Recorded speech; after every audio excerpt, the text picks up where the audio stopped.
न मनसा पश्यन्ति यं योगिनः यशान्तं न विदुषुरासुरगणा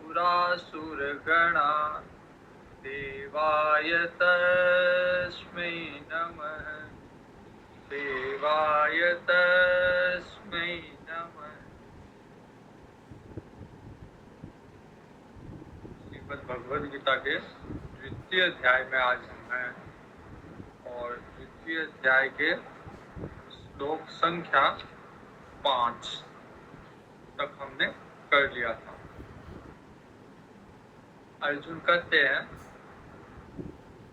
कि जो पूजा योग्य गुरु है उनकी हत्या करके अगर मैं इस राज्य का भोग करूंगा तो एक तरह से गुरु के रक्त में सना हुआ राज्य ही तो भोगूंगा, इसलिए हमें इस पाप से बचना चाहिए। न चेत विद्मः कतरनुगरीयः यद्वा जयं यदि वानो जयेयुः। मैंने कहा था कल कि अर्जुन की मानसिकता अब पलायनवादी हो गई, वो वहां से निकलना चाहता है, वो परिस्थिति का सामना नहीं करना चाहता, बल्कि वहां से मोह के कारण अपने निहित कर्तव्य को छोड़ के पलायन करना चाहता है। तो उसके अपने समर्थन में, अपने मत के समर्थन में अर्जुन कई बात। तो अर्जुन कहता है कि हमें ये भी नहीं पता कि जय किसकी होगी। हो सकता है हमारी जय हो सकता पराजय हो। तो जय और पराजय का अभी पता ही नहीं हमें।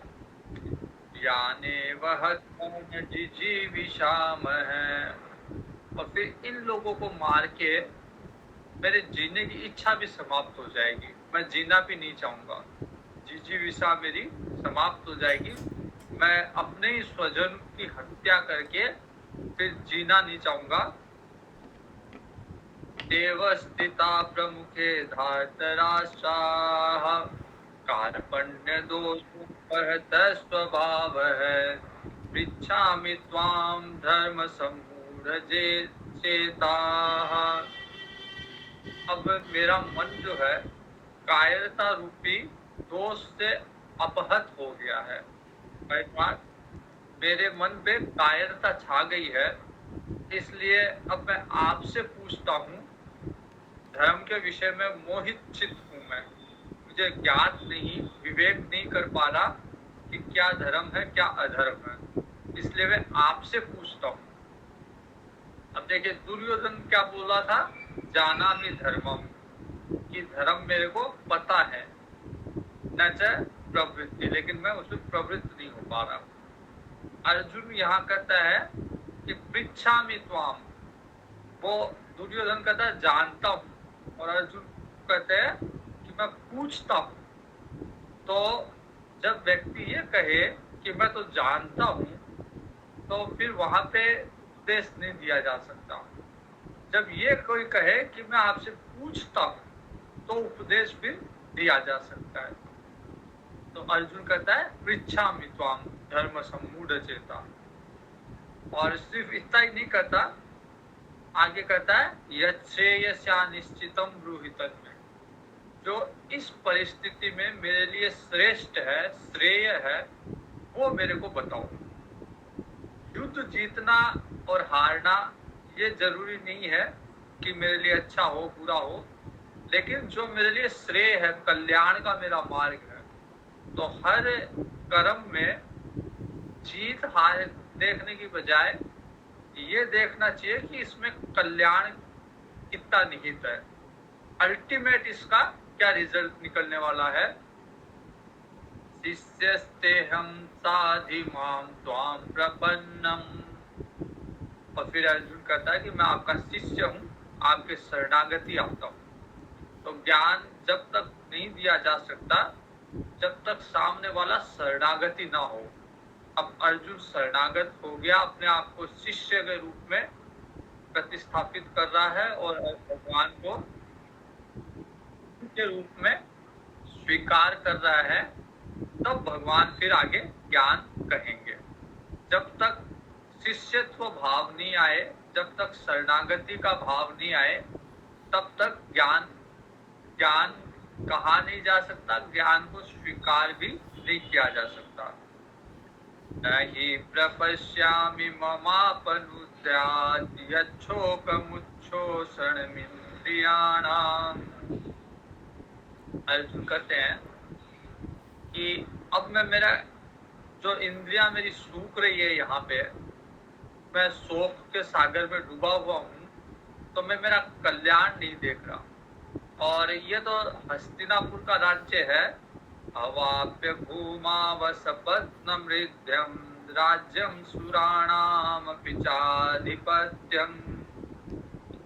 अगर हस्तिनापुर छोड़ अगर संपूर्ण पृथ्वी को का राज्य भी मेरे को निष्कंटक राज्य भी दिया जाए, संपूर्ण पृथ्वी का, जो कि धन धान्य से संपन्न हो, या देवताओं का स्वर्ग लोक भी दे दिया जाए, तब भी मैं अपने आप को कल्याण नहीं समझ रहा, क्योंकि मेरा जो शरीर है वो सूख रहा है, मेरी इंद्रियां सूख रही है, और मैं यहाँ खड़े होने में भी समर्थ नहीं हूँ। अब संजय कहते हैं, संजय उवाच, संजय धृतराष्ट्र को सारा विवरण दे रहे हैं। तो संजय कहते हैं, एवं उक्त्वा ऋषिकेशं राकेशः परन्तप न योत्स इति गोविन्दं उक्त्वा तूष्णीं बभूवः। तमुवाच ऋषिकेशः प्रहसन्निव भारत सेनयोरुभयोर्मध्ये विषीदन्तम् इदं वच। संजय कह रहे हैं कि ऐसा करके अपना विषाद भगवान को सुना के अर्जुन चुप हो गया और चुपचाप जाके रथ के पीछे वाले हिस्से में जाके बैठ गया। और अब अर्जुन कहता है कि मैं युद्ध नहीं करूंगा, निश्चयात्मक रूप से कहता है कि अब मैं युद्ध नहीं करूंगा, और फिर चुप हो गया। अब भगवान देख रहे हैं अर्जुन की तरफ कि युद्ध भूमि में इसको क्या हो गया, ये इतना शोक क्यों कर रहा है युद्ध भूमि में।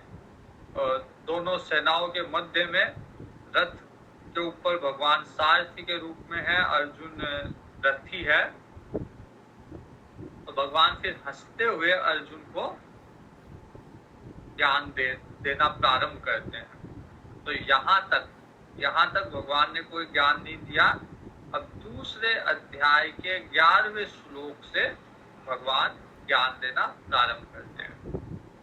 श्री भगवान उवाच, तो ज्ञान की दृष्टि से पहला श्लोक यही है, अशोच्यानन्वशोचस्त्वं प्रज्ञावादांश्च भाषसे गतासून गतासूंश्च नानुशोचन्ति पंडिताः।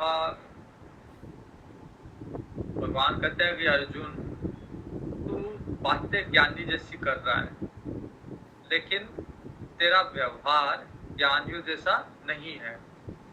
अर्जुन क्या क्या बातें कर रहा है, इंसानी लिए हमें कुल का नाश से बचना होगा, तो कुल में अधर्म का प्रवेश होगा, अधर्म का प्रवेश हो जाएगा, स्त्रियां दूषित होगी, कुल धर्म नष्ट हो जाएगा, सनातन कुल परंपरा नष्ट हो जाएगी। तो ये सारी बातें ज्ञानी जैसी है, लेकिन इनके अंदर जो अधर्म आ रहा है इन बातों में अर्जुन वो नहीं देख पा रहा। अर्जुन ये देख रहा है, अर्जुन की दृष्टि में ये युद्ध जो है भूमि के लिए है, तो अर्जुन कह रहा है कि हमें नहीं चाहिए भूमि, गुरु जी के रक्त से सना हुआ राज्य लेके क्या करेंगे। लेकिन अर्जुन ये नहीं देख पा रहा कि ये राज्य, ये युद्ध जो है वो धर्म के लिए युद्ध है। भगवान कहते हैं कि किसी भी विचार के लिए पंडित लोग किसी भी चीज के लिए शोक नहीं करते। अगर प्राण चल रहे हैं किसी के तो भी शोक नहीं करते, और प्राण चले गए तो भी शोक नहीं करते। रामचरितमानस में जब भगवान ने बाली का वध किया और तारा जब शोक कर रही थी, विलाप कर रही थी, तारा बाली की पत्नी, तो भगवान एक चौपाई है वहां पे, क्षितिजल पावक गगन समीरा पंच रचित अति अधम शरीरा, जीव नित्य तब आगे सोवा के लगी। इसका अर्थ ये है कि 5 महाभूतों से बना हुआ ये शरीर है और 5 महाभूतों के अलावा इसमें जीव है, बस दो ही विभाग है इसके। तो 5 महाभूत आपके आगे पड़े हुए हैं और जीव जो है वो नित्य है। तो फिर शोक किसके लिए कर रहे हो? तो जो पंडित है, जो ज्ञाता है, विद्वान है, वो किसी के लिए भी शोक नहीं करते, क्योंकि उनको पता है कि आत्मा नित्य है। प्रति शरीर में जो आत्मा है, जो चैतन्य है, वो नित्य है, उसका नाश हो नहीं सकता। न त्वेवाहं जातु नाशं न त्वं नेमे जनाधिपाः न चैव न भविष्यामः सर्वे वयं मतः परम्। भगवान कहते हैं न तो ऐसा ही है कि मैं किसी काल में नहीं था, और ऐसा भी नहीं कि तू भी नहीं था या ये राजा लोग भी नहीं थे, तो और न ऐसा ही है कि इससे आगे भी हम नहीं रहेंगे। अर्थात हम सब सदैव थे, हैं और रहेंगे। अगर आत्मा की दृष्टि से देखा जाए तो आत्मा सदैव थी, है और रहेगी। तो जो मरने वाला है वो केवल ये शरीर है। आत्मा, इस शरीर में जो आत्मा है वो कभी मरती नहीं है। देखने का फर्क है, दृष्टि का फर्क है। एक बार हनुमान जी को भगवान ने पूछा कि हनुमान, तेरा और मेरा क्या संबंध है? अध्यात्म रामायण का विषय है ये। तो हनुमान जी कहते हैं, प्रभु अगर मैं अपने आप को शरीर मानूं तो आपका मेरा सेवक और स्वामी का संबंध है। मैं आपकी सेवा करूं, आप मेरे स्वामी। यदि मैं अपने आप को सूक्ष्म शरीर मानूं, जीव मानूं, तो मैं आपका अंश हूं, आप अंशी हो। और अगर मैं अपने आप को आत्मा मानूं तो आप में और मेरे में कोई अंतर नहीं है, जो मैं हूं वही आप। तो आत्मा की दृष्टि से भगवान में और हम में कोई अंतर नहीं है। इसलिए भगवान कहते हैं कि जो तेरी बुद्धि है उसको आत्मा की स्थिति पे ले जाके सोच।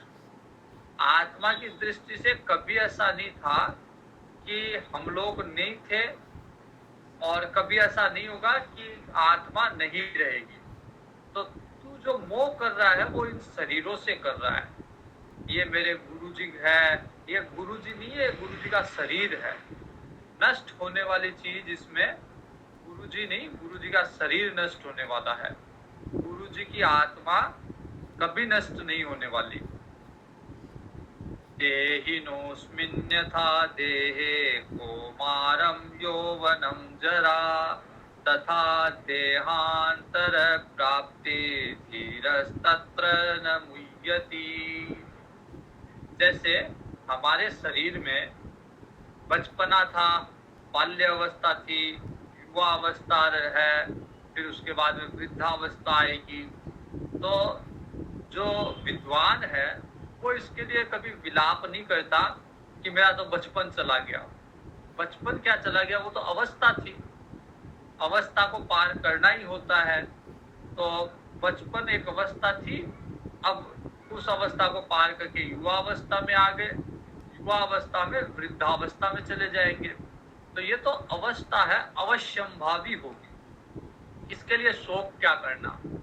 जो इस चीज को जानते हैं, जिन्होंने इस चीज को स्वीकार कर लिया, वो तो इन सब चीजों में शोक करेंगे नहीं।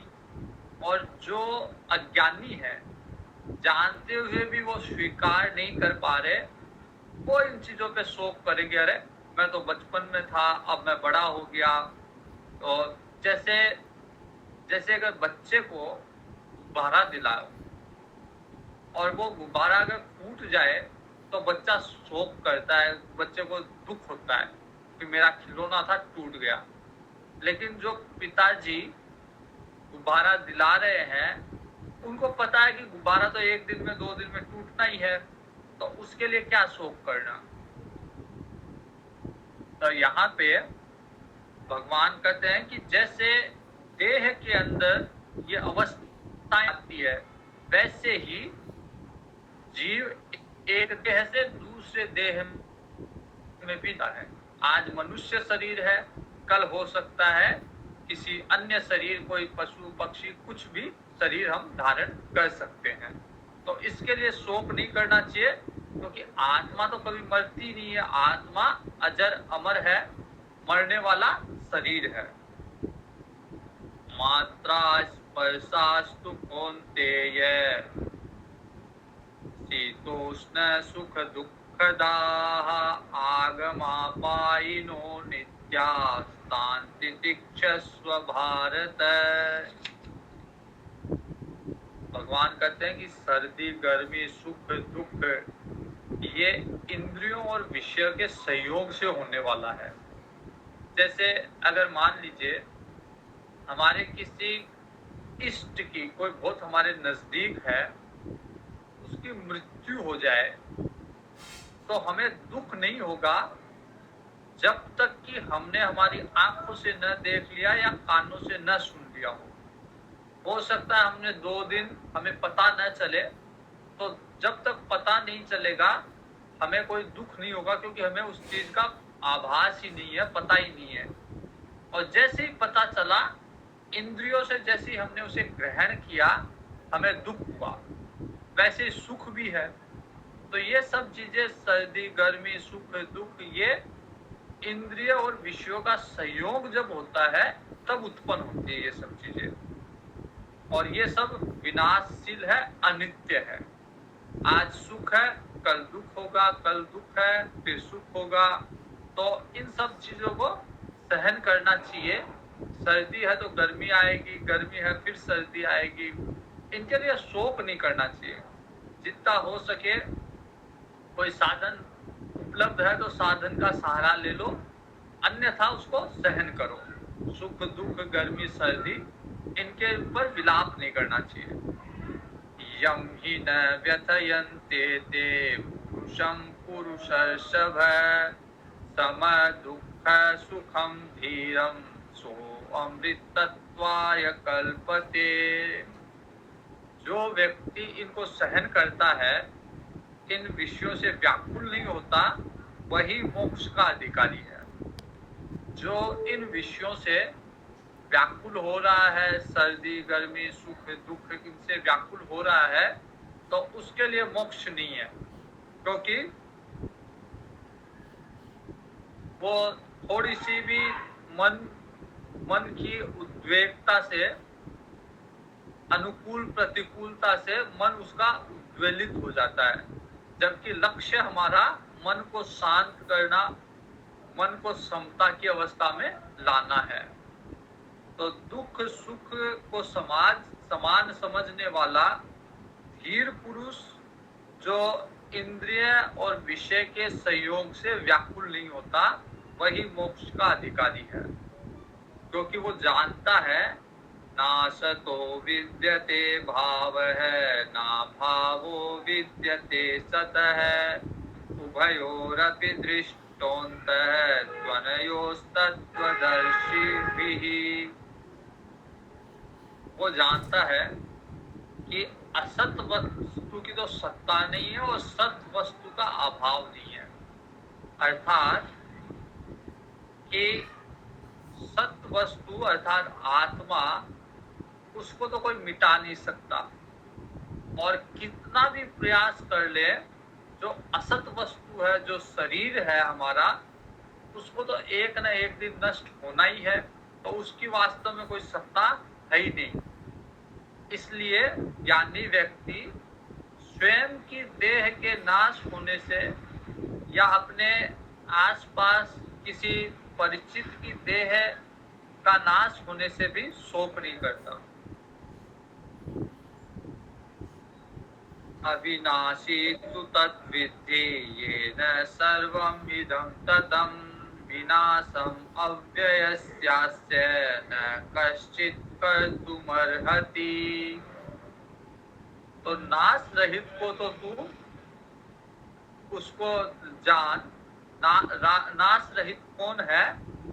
जिससे ये संपूर्ण जगत व्याप्त है, अर्थात जिसके आश्रय पे ये जगत है वो भगवान, वो आत्मा नाश रहित है, उनका नाश नहीं होता। उसके अलावा उनके अतिरिक्त, भगवान के अतिरिक्त संपूर्ण जगत जो है वो नाशवान है। तो इस अविनाशी का, इन भगवान का या हमारी आत्मा का, क्योंकि आत्म रूप से हम वही है जो भगवान है, तो हमारी आत्मा का कोई भी विनाश कर नहीं सकता।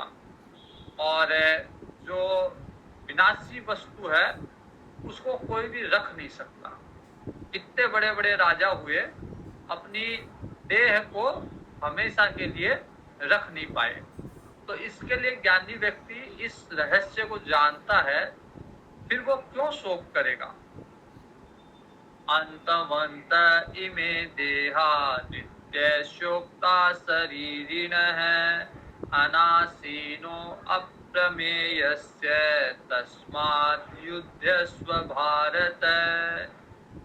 भगवान कहते हैं कि ये नाश रहित अप्रमेय नित्य जो जीवात्मा है, ये सबके शरीर में है और शरीर सबका नाशवान है।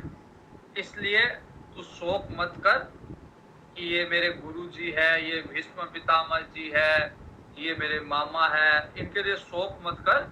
तू धर्म का युद्ध कर रहा है, इसलिए तू युद्ध कर।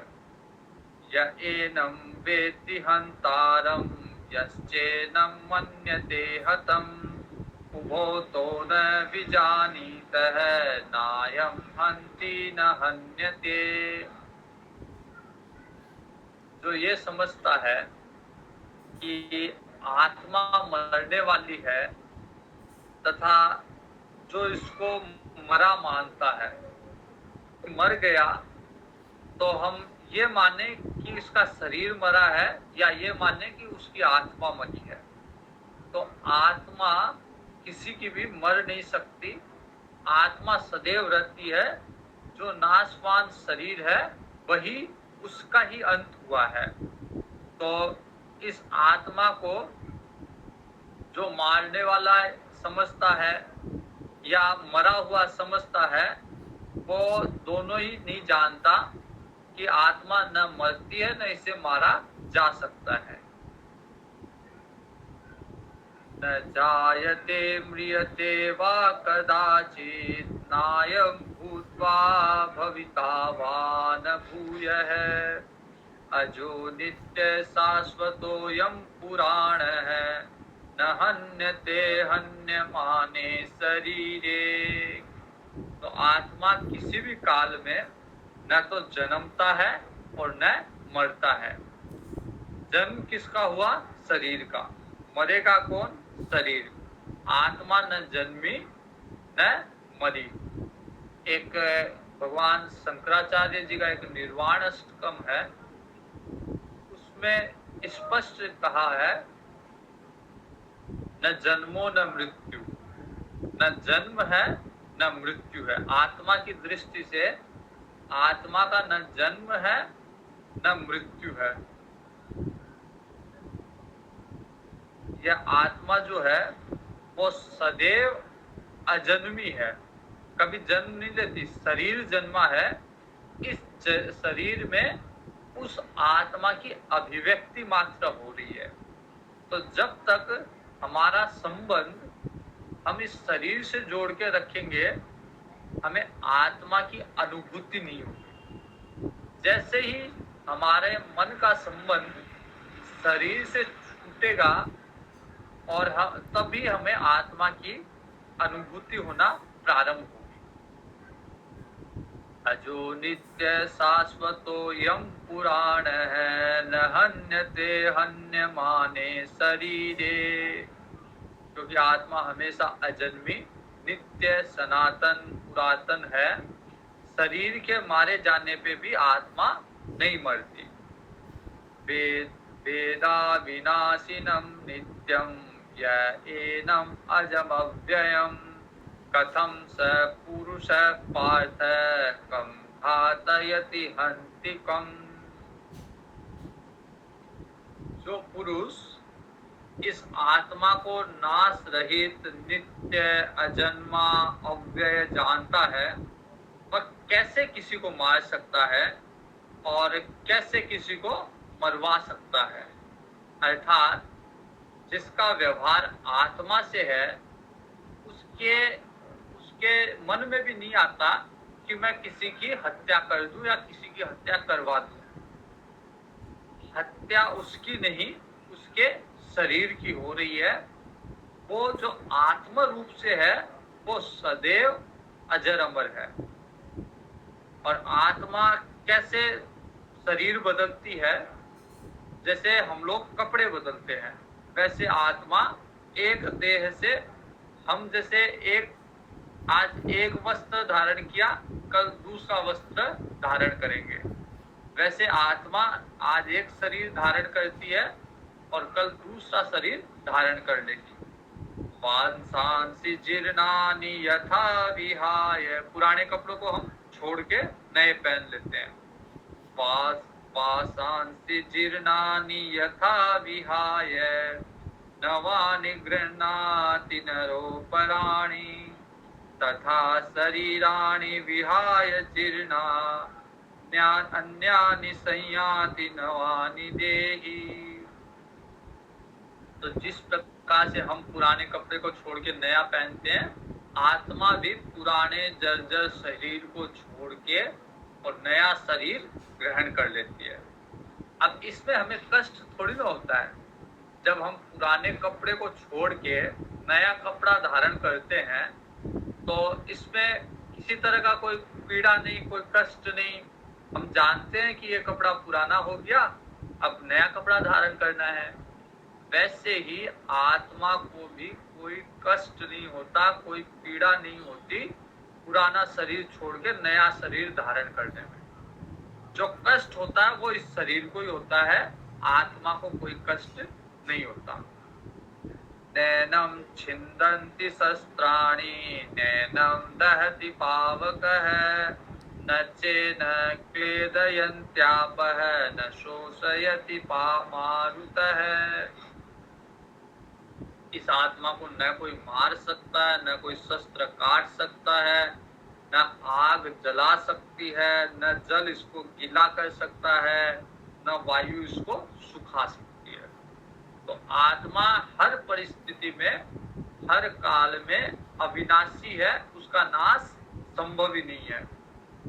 क्योंकि आत्मा अच्छेद्य है, अदाह्य है, अक्लेद्य है और अशोष्य है। अर्थात वो जल नहीं सकती, वो सूख नहीं सकती, वो आत्मा है वो गल नहीं सकती। इन सब चीजों से परे है आत्मा। स्थिर है, नित्य है, सर्वव्यापी है, सदैव रहने वाली सनातन है आत्मा। अव्यक्तोयम अचिन्त्योयम अविकार्योयम उच्यते, तस्मादेवं विदित्वेदं नानुशोचितुमर्हसि। तो आत्मा सदैव अव्यक्त है, कभी व्यक्त नहीं होती, अचिंत्य है, उसका कोई चिंतन नहीं कर सकता, विकार रहित है, उसमें कोई विकार उत्पन्न नहीं हो सकता। इस आत्मा को अगर इस तरह से कोई जान ले, उपयुक्त प्रकार से जान ले, तो फिर वो कभी शोक करेगा ही नहीं। क्योंकि आत्मा अगर कोई किसी को हत्या भी कर दे, मार भी दे, तो हत्या उस शरीर की है, ना कि उस आत्मा की। तो इस तरह से आत्मा के स्वभाव को कोई जान ले तो फिर वो किसी के लिए शोक नहीं करेगा। अथ चेनम नित्य जातम। अब भगवान ने यहाँ तक अर्जुन को समझाया आत्मदृष्टि से, क्योंकि अर्जुन की शंका भी अलग अलग तरीके से अर्जुन बहाने बना रहा है पलायन के, कि कैसे युद्ध से निकल के भाग जाऊं। तो भगवान भी उसे अर्जुन को अलग अलग स्तर पे समझा रहे हैं। तो सबसे पहले भगवान ने समझाया कि अगर तू तेरे अपने आप को आत्मा समझता है तो आत्मा का तो कभी नाश ही नहीं होता। तो ये जो भीष्म पितामह, द्रोणाचार्य, कृपाचार्य, तेरे और रिश्तेदार है, ये भी आत्मा ही है, इनका कभी नाश नहीं होगा। तो धर्म युद्ध कर रहा है, धर्म का साथ दे, और धर्म के रास्ते में अगर कोई मर भी रहा है तो वो शरीर नष्ट होगा, उनकी आत्मा हमेशा रहेगी, इसलिए तेरे को पाप नहीं लगेगा। अथ चेनम नित्य जातम नित्यं वा मन्यसे मृतम् तथापि त्वं महाबाहो नैनं शोचितुमर्हसि। भगवान कहते हैं कि अगर तेरे को ये लगता है कि ये आत्मा जन्म लेने वाली और मरने वाली है, अर्थात कोई व्यक्ति जन्मा है और वो मरेगा, तो अगर ऐसा सोचता है तो भी तेरे को शोक नहीं करना चाहिए, क्योंकि जातस से ही ध्रुवो मृत्यु, जो जन्मा है वो मरेगा ही मरेगा, अजर अमर कोई नहीं है। तो यदि ये लोग धर्म के मार्ग में बाधक है तो इनके लिए शोक नहीं करना चाहिए, इनकी मृत्यु निश्चित है।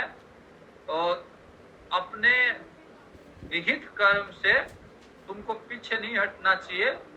अगर कर्तव्य पालन में ये मारे भी जाए तो इनके लिए मोह नहीं करना चाहिए, क्योंकि जातस्य ही ध्रुवो मृत्यु, जो जन्मा है निश्चित रूप से मरेगा, और जो मरा है वो वापस जन्मेगा,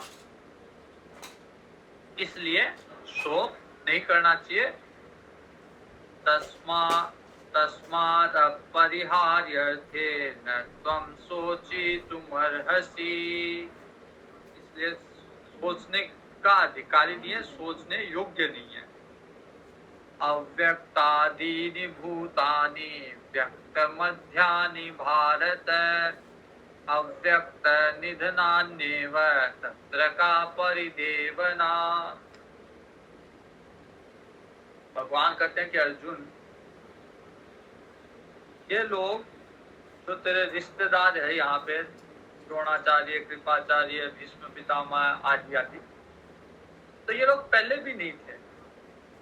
पहले भी जन्म के पूर्व भी हम लोग कोई नहीं थे, जन्म के पूर्व, तो जन्म के पूर्व भी नहीं थे और मृत्यु के बाद में भी नहीं रहेंगे, मतलब इस रूप में नहीं रहेंगे। तो हम अपने आप को जानते हैं, उस रूप में हम जन्म के पूर्व भी नहीं थे और मृत्यु के बाद में भी नहीं है। तो इसका अर्थ है कि केवल मध्य के समय हम व्यक्त हो रहे हैं। तो जो पहले भी नहीं है, बाद में भी नहीं है, वास्तव में वो मध्य में भी नहीं है, इसलिए इनके विषय में शोक मत कर। आश्चर्यवत् पश्यति कश्चिदेनम् आश्चर्यवद् वदति तथैव चान्यः आश्चर्यवच्चैनम् अन्ये शृणोति श्रुत्वाप्येनं वेद न चैव कश्चित्। अब हम लोगों ने जो ये सुना है, कोई अगर पहली बार ये सुन रहा होगा आत्मा के बारे में जितना अभी तक आया है, तो उसको बड़ा आश्चर्य हो रहा होगा। जब पहले मैंने भी सुना था पहली बार, तो मुझे भी बड़ा आश्चर्य हुआ कि ये क्या आत्मा हुई, कभी मरती नहीं है, कभी कोई विकार नहीं आता, जलाई नहीं जा सकती उसमें, तो मतलब समझ में नहीं आता। ये विषय थोड़ा सा सूक्ष्म है, अगर सूक्ष्म बुद्धि से विचार किया जाए तभी समझ में आएगा। स्थूल बुद्धि से जैसे संसार चल रहा है, उस बुद्धि से अगर सोचा जाए तो ये विषय पकड़ में आएगा नहीं। भगवान स्वयं कहते हैं कि इसको लोग आश्चर्य की तरह देखते हैं। अगर जो जो आत्मा का विषय है वो आश्चर्य की तरह लोग देखते हैं, उनके लिए एक आश्चर्य है। आश्चर्यवद वदति तथैव चान्य, और कई उसका आश्चर्य की तरह उसको बताते भी हैं। कई कहते हैं, कई सुनते हैं, लेकिन आश्चर्य है उनमें अभी स्पष्टता नहीं है, इसलिए उनको आश्चर्य होता है। आश्चर्यवच्चेन मन्य श्रुणोति श्रुत्वापि न वेद न चैव कश्चित्। अगर किसी ने सुन भी लिया तो ये विषय जल्दी से उसके पकड़ में नहीं आता, वो इस विषय पे को जान नहीं पाता। देहि नित्यमवध्योऽयं देहे सर्वस्य भारत, तस्मात् सर्वाणि भूतानि न त्वं शोचितुमर्हसि।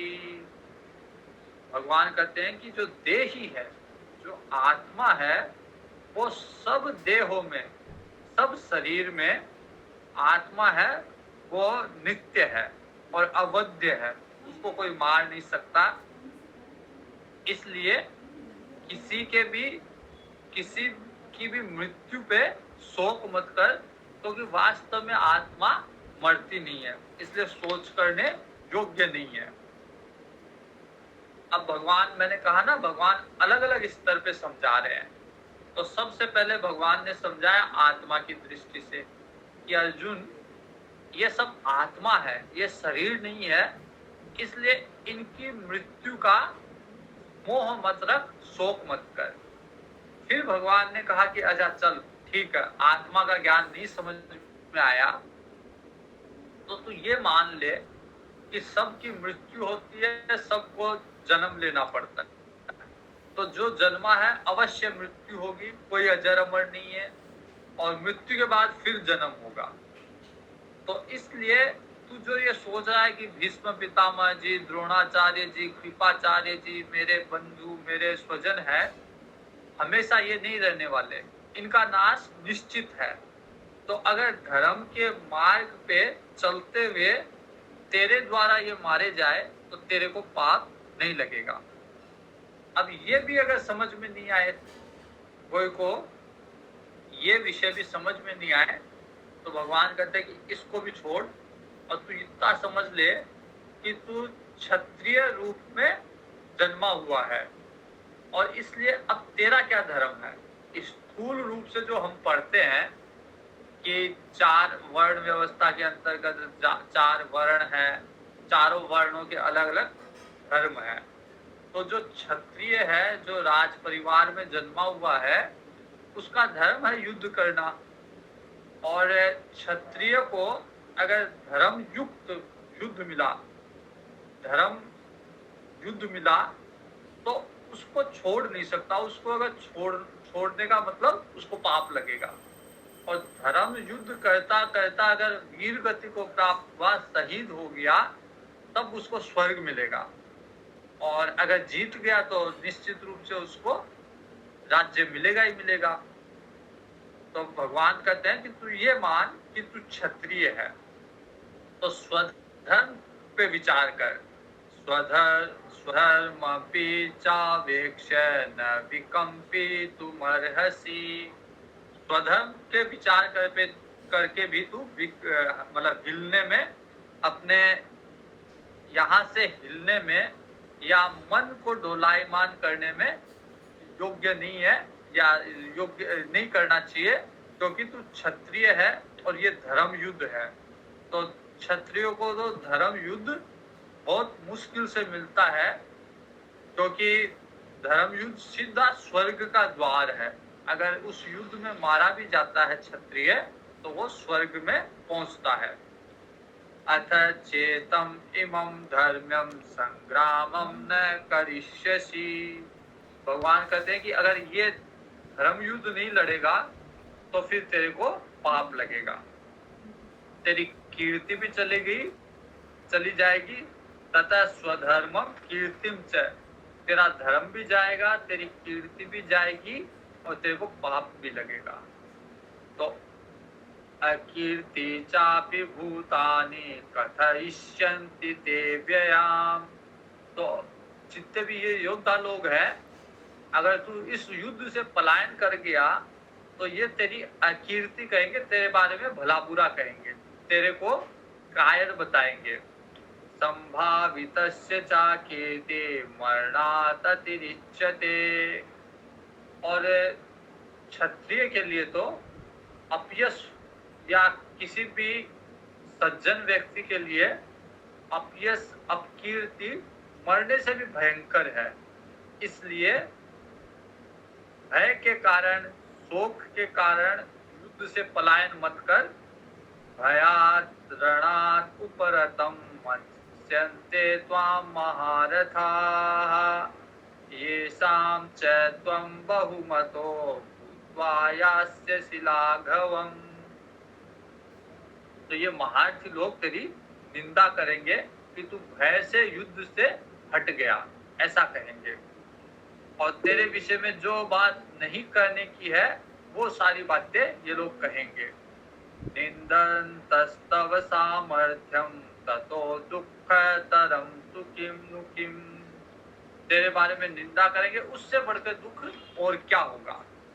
तो सबसे पहले आत्मा की दृष्टि से अगर तू सोचे तब भी तेरे को युद्ध करना चाहिए, पलायन नहीं करना चाहिए। अगर तू जीव दृष्टि से ये सोच रहा है कि शरीर जन्मता है, मरता है, तो जन्मने वाले की मृत्यु निश्चित है और मृत्यु के बाद फिर जन्म निश्चित है।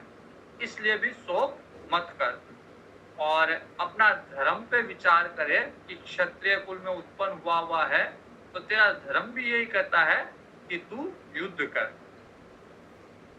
है तो वा प्राप्स्यसि स्वर्गम जित्वा वा भोक्ष्यसे महीम्। अगर मारा जाएगा तो स्वर्ग में जाएगा क्योंकि वीर गति को प्राप्त होगा। धर्म युद्ध किया है तूने और विजय को प्राप्त करेगा तो तेरे को सारी भूमि मिलेगी, सारी पृथ्वी का राज्य मिलेगा। इसलिए तस्मात् उत्तिष्ठ कौन्तेय युद्धाय कृत निश्चय। भगवान बार बार कहेंगे अर्जुन को तस्मात् उत्तिष्ठ है, इसलिए खड़ा हो जा। इसलिए क्योंकि अर्जुन जो जो बहाने बनाता है पलायन के लिए, भगवान उसका उत्तर देते हैं। इसलिए और फिर कहते हैं कि इसलिए खड़ा हो जा, मैंने बता दिया तेरे को कि तेरी शंका का समाधान कर दिया, अब चल खड़ा हो, युद्ध कर। तो भगवान बार बार प्रयास करते हैं अर्जुन को युद्ध में लगाने की। वो युद्ध नहीं है, वो अर्जुन का विहित कर्म है। तो अर्जुन अपने कर्म से पलायन कर रहा है और भगवान कहते हैं कि नहीं, कर्म कर, अपना जो भी विहित कर्म है। क्षत्रिय का कर्म युद्ध करना है तो युद्ध कर, कर्म से पलायन मत कर। अब भगवान कहते हैं कि अच्छा, अगर तेरे को ये लगता, अर्जुन की एक शंका थी कि मेरे को हिंसा करूंगा पाप लगेगा, कुल का नाश करूंगा, मित्र द्रोह करूंगा तो कुल क्षय का, मित्र द्रोह का, हिंसा का पाप लगेगा। भगवान कहते हैं कि अच्छा मैं तरीका बताता हूँ, उस ढंग से अगर युद्ध करेगा तो कोई पाप नहीं लगेगा। कैसे? सुख दुखे समे कृत्वा लाभालाभो जया जयो। सुख दुख लाभ हानि इनको बराबर कर ले, न सुखी हो न दुखी हो, न लाभ की सोच न हानि की सोच। मानसिक स्थिति में अगर ये समान हो गए तो फिर ततो युद्धाय युज्यस्व नेवं पापम अवाप्स्यसि। फिर युद्ध कर, कोई पाप नहीं लगेगा। एषा ते विहिता सांख्ये बुद्धि योगे त्विमां शृणु। बुद्ध्या युक्तो यया पार्थ कर्म बंधम प्रहास्यसि। भगवान कहते हैं कि यहाँ तक मैंने सांख्य योग की बात कही, अर्थात ज्ञान मार्ग की बात कही मैंने। अब मैं कर्म मार्ग की बात कहूंगा और कर्म मार्ग से भी युद्ध करना चाहिए, ऐसा मैं तेरे को आगे बताऊंगा। नेहाभिक्रमनाशोस्ति प्रत्यवायो न विद्यते। स्वल्पमप्यस्य धर्मस्य त्रायते महतो भयात्।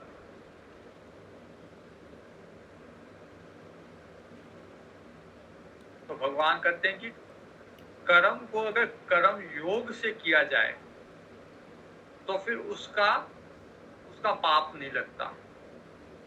बुद्धि से, जिस बुद्धि से युक्त हुआ कर्मों के बंधन को भली भांति त्याग देगा। कर्म से पाप क्यों लगता है? क्योंकि हम उस कर्म में बंधे हुए हैं, कर्म बंधन है। जब वो कर्म बंधन छूट जाएगा फिर भले ही हम कर्म करें, हमें कोई पाप नहीं लगेगा। जब हम उससे कोई लाभ हानि, सुख दुख इस पे विचार नहीं करेंगे, लिए हम कर्म नहीं करेंगे, समता में स्थापित होकर कर्म करेंगे, तब फिर उसका फल भी हमें नहीं मिलेगा। यहाँ इस कर्म योग के आरंभ से बीज का नाश नहीं है। इस कर्म योग में आरंभ के बीज का नाश नहीं है और उल्टा फल का दोष भी नहीं है। मतलब हमने अगर किसी को कहीं को जैसे डर लगता है कि अच्छा करे ना करे, किसी का बुरा ना हो, तो वो इस डर में कर्म नहीं करते कि किसी का बुरा ना हो।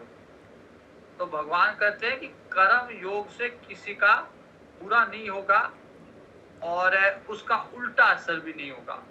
कई को ये डर लगता है कि हमारे ऊपर उल्टा असर ना हो, अगर कोई त्रुटि हो गई तो उल्टा असर होगा, इससे अच्छा चुपचाप बैठो।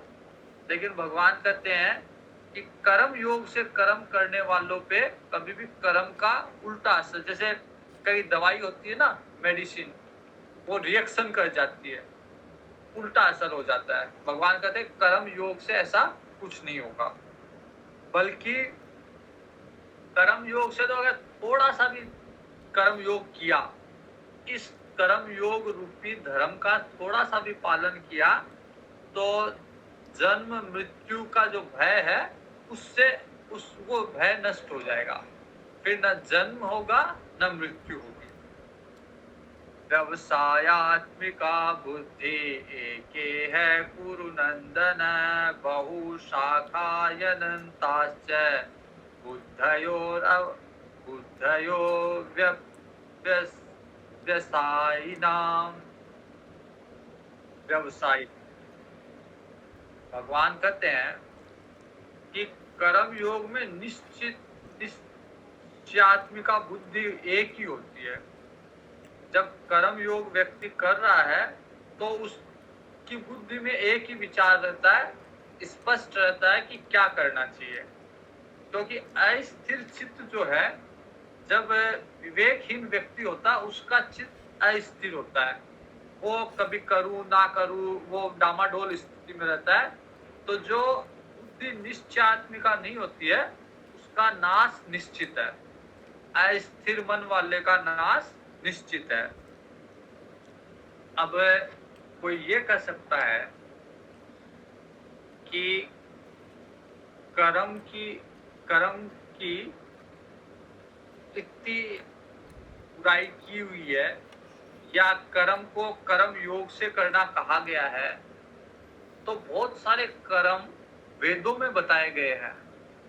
जैसे कोई यज्ञ का विधान बताया गया है कि पुत्रेष्टि यज्ञ करो, पुत्र की प्राप्ति होगी।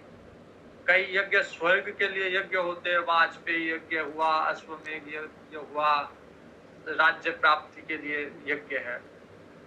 तो अगर कर्म का फल नहीं प्राप्त करना होता, क्योंकि भगवान ने कहा कर्म योग से कर्म करो, फल की इच्छा के बिना कर्म करो, तो फिर वेदों में कर्म और उसका फल क्यों बताया हुआ है?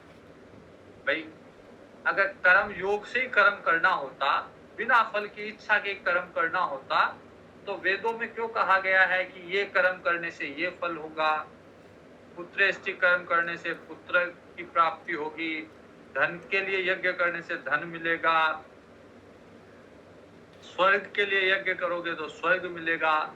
तो ये कर्म और उसका फल ये तो वेदों में बताया हुआ है। तो भगवान कहते हैं यामिमां पुष्पितां वाचम प्रवदन्त्य विपश्चिताः। वेदवादता पार्थ नान्यत अस्तीति वादिन। भगवान कहते हैं कि ये बताए हुए हैं वेदों में, लेकिन ये वेदों की एक शोभायुक्त बात है। मतलब जो अंग्रेजी में कहते हैं फ्लावरिश लैंग्वेज, कि केवल बढ़ा चढ़ा के किसी को बताना, तात्पर्य वो नहीं होता, तात्पर्य कुछ और होता है। तो भगवान यहाँ पे कहते हैं कि जो बातें वेदों में इस तरह से कही गई है कि ये कर्म करो इसका ये फल होगा, वो उन व्यक्तियों के लिए है जो वेद के बाहर है। उनको कम से कम उनकी वासनाओं के अनुकूल वेद के दायरे में लाया जाएगा। फिर बाद में वेद का तात्पर्य निर्णय बताया जाएगा कि ये कर्म, स्वर्ग, नरक, पाप, पुण्य, इनसे बढ़ के भी कोई चीज है। तो एक बार जैसे कोई दुकानदार होता है ना, वो आवाज लगाता है बाहर खड़ा होके, और वो कहता है, जैसे वो कहता है कि 10 रुपए में 10 रुपए में 10 रुपए में कोई भी चीज ले लो। जैसे आप अंदर जाओगे दुकान में, या बाहर बोर्ड लगा हुआ रहता है कि कई बार जैसे बड़े बड़े शोरूम में बोर्ड लगा हुआ रहता है 80% डिस्काउंट, 70% डिस्काउंट। जैसे आप अंदर जाओगे, वो बोलेंगे कि ये 80% डिस्काउंट वाली चीजें केवल इस रेक में है, बाकी सारी चीजों के पैसे पूरे लगेंगे। तो वो जो 80% का बोर्ड है वो क्या है, केवल पुष्पिताम वाचर, फ्लावरिश लैंग्वेज, आपको बुलाने के लिए। तो वेद भी ऐसे ही कुछ बातें करता है ताकि आप उसके दायरे में आ जाओ, आप दुकान के अंदर आ जाओ। जब अंदर पहुंच गए तब फिर वो दुकानदार बोलेगा कि ये सब है, लेकिन ये एक्सपायरी या ये मतलब आउट फैशन या बहुत दिनों का स्टॉक रहा हुआ है, असली जो रियल माल है वो इधर है, और इसके पूरे पैसे लगेंगे, लेकिन ये माल अच्छा है। तो वेद भी फिर जब आप एक बार उसके दायरे में आ जाओगे, उसकी बात मानने लग जाओगे। पहले बात क्यों नहीं मान रहे, अपनी वासनाओं के कारण। तो वेद कहता है अच्छा ठीक है, अगर जैसे अगर मान लीजिए कि सब में काम वासना है, तो वेद कहता है कि ठीक है, काम वासना है, तो इसके लिए आप तरीके से विवाह करिए, और विवाह के उपरांत इस वासनाओं का भोग कीजिए, एक नियंत्रित रूप, एक धार्मिक रूप से उसका भोग कीजिए। इसका अर्थ ये नहीं है कि सदैव उस भोग में रहे, एक समय के बाद में जैसे ही गृहस्थ आश्रम पूरा हुआ, वानप्रस्थ में जाएंगे वो छूट जाएगा, फिर संन्यास में जाएंगे वो छूट जाएगा।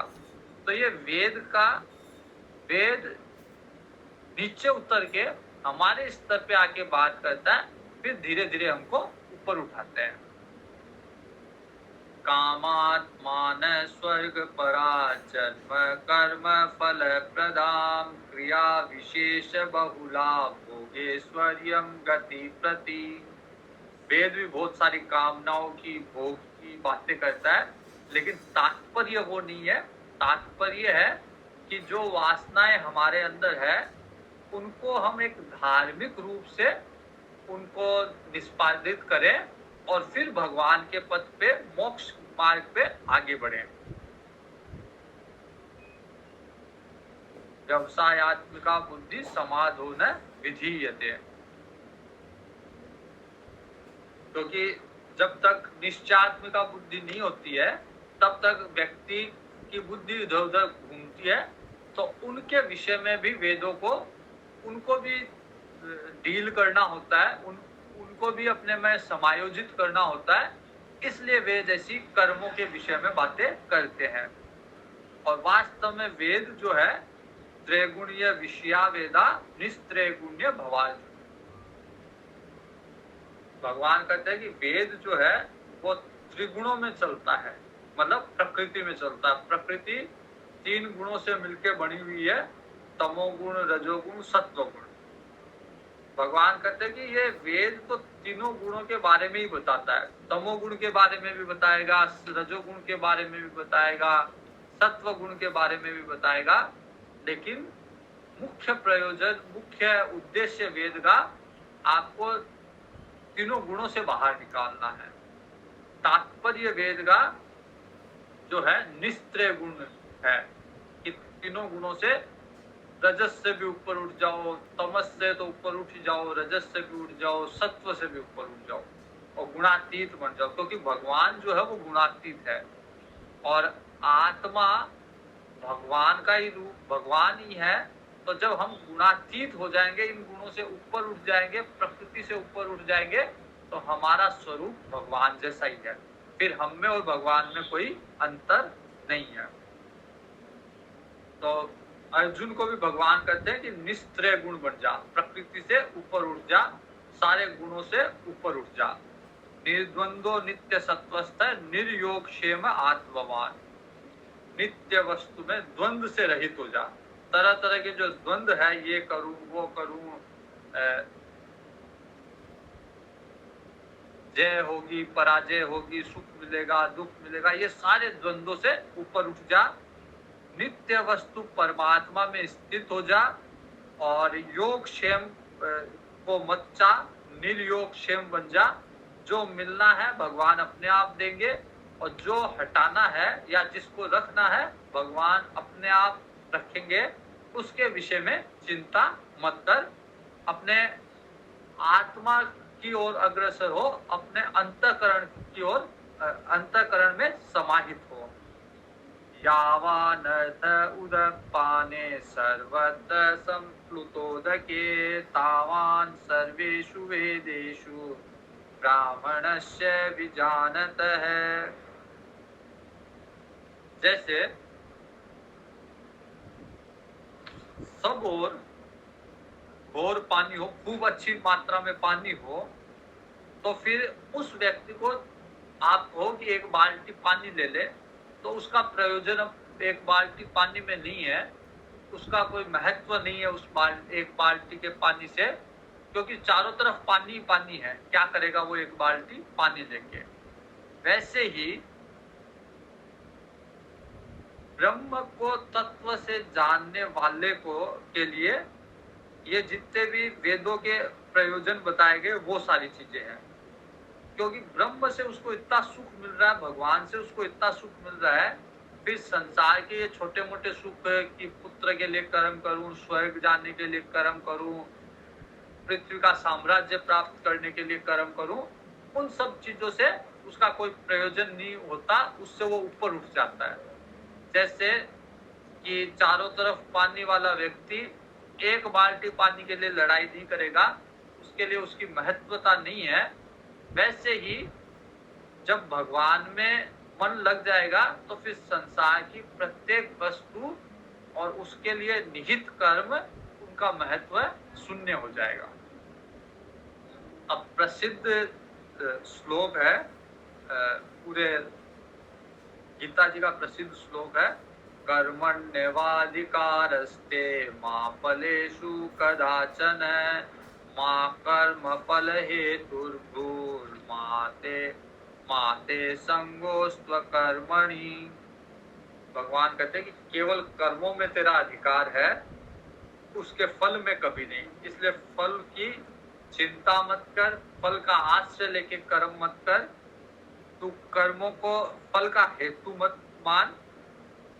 तेरा कर्म न करने में भी, न तो कर्म करने में और न कर्म न करने में आसक्ति होनी चाहिए। अगर कर्म निहित है, हमें वेद की आज्ञा है कर्म करना, तो कर्म करना चाहिए। लेकिन जबरदस्ती भी कि नहीं मैं कर्म करूंगा, तो न तो करने में आग्रह होना चाहिए, न करने में आग्रह होना चाहिए। अगर हमारा धर्म कहता है करो तो करो, और धर्म कहता नहीं करो तो नहीं करो। इसलिए तू कर्मों के फल का हेतु मत हो, तेरी कर्म में न करने में भी आसक्ति न हो, न तो करने में और न करने में, दोनों तरह आसक्ति नहीं हो। जैसे अगर मान लीजिए कि कोई सेवक है और मालिक उसको ले जा रहा है कहीं पे, तो वो ये भी नहीं कहेगा कि मैं आपके साथ जाऊंगा, वो ये भी नहीं कहेगा कि नहीं जाऊंगा। जाने और न जाने में दोनों में उसकी आसक्ति नहीं है। जैसा आदेश होगा वैसा ही वो कार्य करेगा। तो वैसे ही हमको भी केवल जो हमारा धर्म है बस उतना ही काम करना चाहिए। जबरदस्ती किसी कर्म में जबरदस्ती की आसक्ति नहीं होनी चाहिए, न तो करने में और न करने में, छोड़ने में भी नहीं। अब अर्जुन यहाँ पे क्या कर रहा है कि युद्ध नहीं करने में उसका जोर है, उसका आग्रह है कि युद्ध नहीं करूंगा। भगवान कहते नहीं, न तो करने में और न करने में, दोनों तरह में आसक्ति नहीं हो। जो धर्म कहे वो कर। तो तेरा धर्म क्षत्रिय कुल में उत्पन्न हुआ है, तेरा धर्म है कि कर्म कर, युद्ध कर, तो तेरे को युद्ध करना चाहिए। आज यही रखते हैं, अगला भाग द्वितीय अध्याय का कल देखेंगे। पूर्णमदः पूर्णमिदं पूर्णात् पूर्णमुदच्यते पूर्णस्य पूर्णमादाय पूर्णमेवावशिष्यते। शान्ति शान्ति शान्ति।